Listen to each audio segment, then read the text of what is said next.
Welcome to Telugu defence updates. ఈ video కానీ మీకు నచ్చినట్లయితే సబ్స్క్రైబ్ చేయండి, లైక్ అండ్ కామెంట్ చేయండి. Hindustan aeronautical limited hall Indian air force కోసం మరో 12 ఎంకేలను సుఖోయిలుగా మార్చడానికి రష్యాతో చర్చలు జరుపుతుంది. రష్యా తన Su-30M ఫైటర్ జెట్స్లో పాత AL-31F ఇంజిన్ బదులుగా అప్గ్రేడ్ చేసిన AL-41F ఇంజిన్ను యూజ్ చేసింది. AL-41 ఇంజిన్ Su-35 ఫైటర్ జెట్స్లో యూజ్ చేయవచ్చు. ఇండియా అయితే AL-41F ఇంజిన్పై ఇంట్రెస్ట్ చూపిస్తుంది. ప్రజెంట్ ఇండియాలో ఉన్న 150 Sukhoi MKలను దశలవారీగా అప్గ్రేడ్ చేయనుంది. హిందుస్థాన్ ఏరోనాటికల్ లిమిటెడ్ టెక్నాలజీ పరంగా Su-30 MKలను 2040 వరకు యూజ్ చేసే విధంగా అప్గ్రేడ్ చేయాలని ప్లాన్ చేస్తుంది. ఇండియన్ ఎయిర్ ఫోర్స్ సుఖోయిలు Su-57లో యూజ్ చేసే integrated multi channel communication, data exchange, navigation, indication, advanced warfare సిస్టమ్స్ను అప్గ్రేడ్ చేయాలని చూస్తుంది. ఈ ప్రోగ్రాం కోసం all Indian systems and sub systems upgrade ప్యాకేజీని ప్లాన్ చేసింది. AL-41F ఇంజిన్ యూజ్ చేయడం వల్ల ఫ్లయింగ్ రేంజ్ అనేది పెరుగుతుంది. ఇండియా బ్రహ్మోస్ యాంటీ-షిప్ మిసైల్స్ రేంజ్ను పెంచాలని చూస్తుంది. ఇప్పటికే 450 to 500 kilometres range ships and lands నుండి ప్రయోగించగల యాంటీ-షిప్ వెర్షన్ను డెవలప్ చేసింది. రష్యా తన బ్రహ్మోస్ రష్యన్ వేరియంట్ అయిన యాంటీ-షిప్ మిసైల్ P-800 హాకింగ్స్ను 500 నుంచి 800 కిలోమీటర్స్కు పెంచింది. రష్యా అయితే 1000 కిలోమీటర్స్ రేంజ్కు పెంచాలని చూస్తుంది. రష్యా లాగానే ఇండియా కూడా బ్రహ్మోస్ యాంటీషిప్ మిసైల్స్ రేంజ్ను 500 కిలోమీటర్స్ నుంచి 800 కిలోమీటర్స్ రేంజ్కు పెంచాలని చూస్తుంది. రామ్జెట్ ఇంజిన్ను అప్గ్రేడ్ చేయడం ద్వారా స్పీడ్ అండ్ రేంజ్ను పెంచవచ్చు. మ్యాక్ 2.8 నుండి మ్యాక్ 4.5 స్పీడ్కు పెంచాలని ప్లాన్ చేస్తుంది. India 2016 MTCR missile technology control రెజ్యూమ్లో మెంబర్ కావడం వల్ల రష్యా సహాయం తీసుకోవచ్చు. MTCRలో మొత్తం 34 దేశాలు ఉన్నాయి.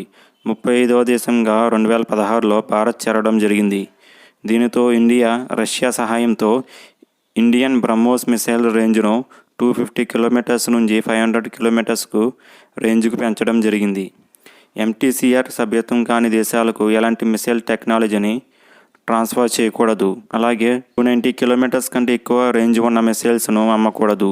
2016 MTCR మెంబర్ కావడం వల్ల ఇతర దేశాల నుండి జాయిన్ అవ్వడం వల్ల ఇతర దేశాలకు మిసైల్స్ టెక్నాలజీని ట్రాన్స్ఫర్ చేయగలదు.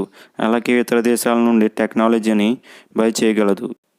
ఇండియా mq9 ప్రెడేటర్ డ్రోన్స్ను $3 బిలియన్ బై చేయాలని చూస్తుంది. ఇందులో 2 వేరియంట్స్ ఉన్నాయి, Sky Guardian and Sea Guardian. వీటికి సంబంధించి డీల్ అనేది డిస్కషన్ స్టేజ్లో ఉంది. 2020లో ఇండియన్ నేవీ హిందూ మహాసముద్రంలో నిఘా కోసం జనరల్ అటామిక్స్ నుండి 2 mq9 సీ గార్డియన్ డ్రోన్స్ను 1 సంవత్సరం పాటు లీజుకు తీసుకుంది. తర్వాత లీజుకు వ్యవధిని పొడిగించింది. ఇండియన్ నేవీ వీటిని యూజ్ చేయడం ఎలాగో మంచి ఎక్స్పీరియన్స్ అయితే సాధించింది. mq9 సీ గార్డియన్ డ్రోన్స్ ఉపయోగించి హిందూ మహాసముద్రంలో నిఘా ఉంచడానికి ఇండియన్ నేవీకి బెస్ట్ సపోర్ట్గా ఉన్నాయి. ఇండియా అయితే 3 ఆర్మర్డ్ ఫోర్సెస్ కోసం 10 చొప్పున 30 బై చేయాలని చూస్తుంది. మ్యాక్సిమం స్పీడ్ వచ్చి గంటకు 482 కిలోమీటర్స్, రేంజ్ వచ్చి 900 కిలోమీటర్స్. ఫుల్ వెపన్ లోడ్తో 14 గంటల పాటు ట్రావెల్ చేయగలదు. 15,000 ఫీట్స్ వరకు ఫ్లై చేయగలదు.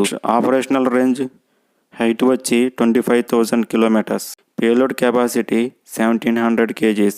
7 హాట్ పాయింట్స్ ఉంటాయి. గ్రౌండ్లో ఉన్న టార్గెట్ను సర్వేలెన్స్ చేయడానికి advance radar and high revolution cameras ఉంటాయి.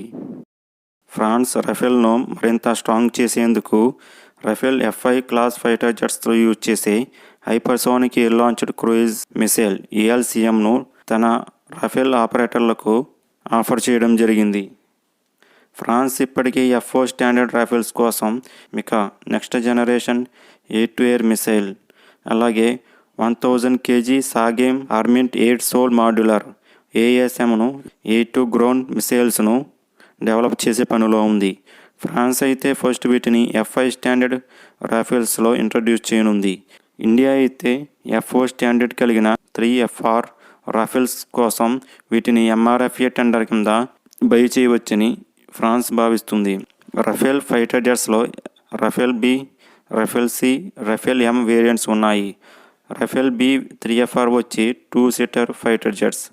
రఫేల్ సి 3FR వచ్చి సింగిల్ సీటర్. ప్రజెంట్ భారత్ దగ్గర F4 స్టాండర్డ్ రాఫేల్స్ ఉన్నాయి.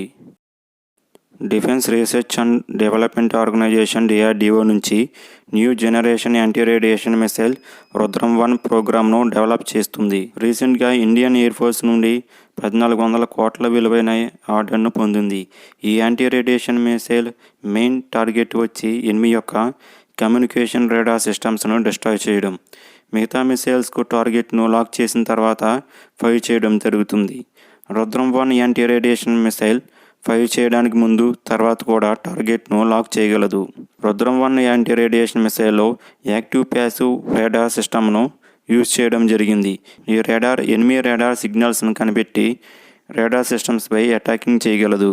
DRDO ఇండియన్ నేవీ కోసం Rudram one missile Indian navy marine fighter jets fire చేయగలిగిన యాంటీ రేడియేషన్ మిసైల్ను న్యూ వేరియంట్పై వర్క్ చేస్తుంది. ఈ మిసైల్లో కదిలే సముద్ర లక్ష్యాలను గుర్తించగల న్యూ IR శిఖర్ను యూజ్ చేయనున్నారు.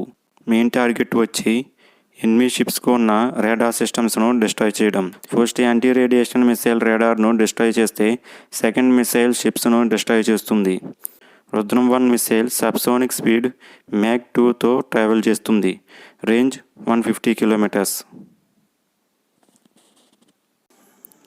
ఫ్రెండ్స్, ఈ వీడియో కానీ మీకు నచ్చినట్లయితే సబ్స్క్రైబ్ చేయండి, లైక్ అండ్ కామెంట్ చేయండి.